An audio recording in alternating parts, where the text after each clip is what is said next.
तुम्हाला माहित आहे का, गोकर्ण महाबळेश्वर मध्ये शिवलिंग प्रकट झाले होते।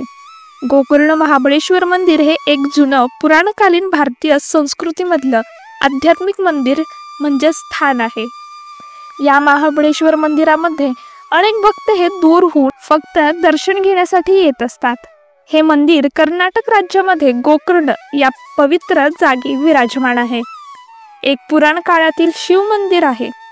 अनेक शिवभक्त इथे आपले कर्माचे पाप धुण्यासाठी येत असतात। गोकर्ण नावामध्ये देखील एक गंमतच आहे, कारण हे ग्राम गायीच्या कानाच्या आकाराचे आहे।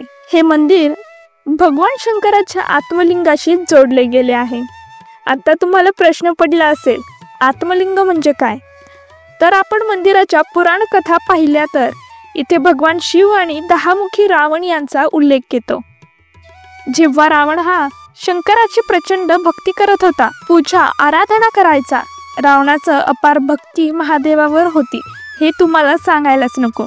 जेव्हा रावण महादेवाची अपार कठोर तपस्या केली, तेव्हा महादेवाकडून अत्यंत पवित्र शक्तिशाली स्वयंभू स्वरूप प्रकट झाले। त्याला आत्मलिंग म्हणले गेले आणि हे रावणाच्या हातावरच प्रकट झाले होते आणि सांगण्यात आले, हे लिंग जिथे एकदा ठेवले जाईल तिथेच कायमचे एकदम स्थिर होईल।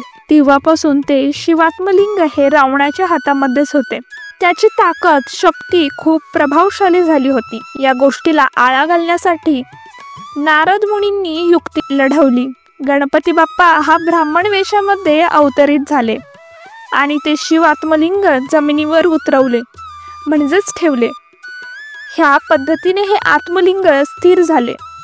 आता हे गोकर्णमध्ये महाबळेश्वर मंदिरामध्ये आहे।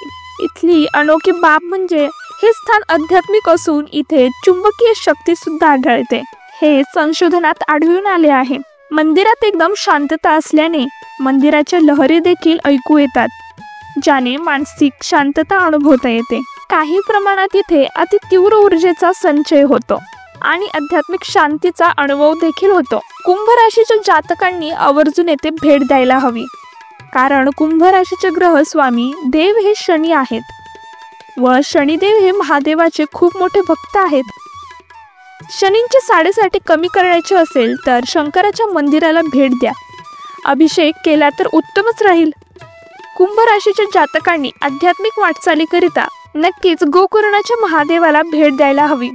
शांती, सुख, कौटुंबिक पारिवारिक स्थिरता प्रदान करण्यास योग्य आध्यात्मिक ठिकाण हे असणार आहे।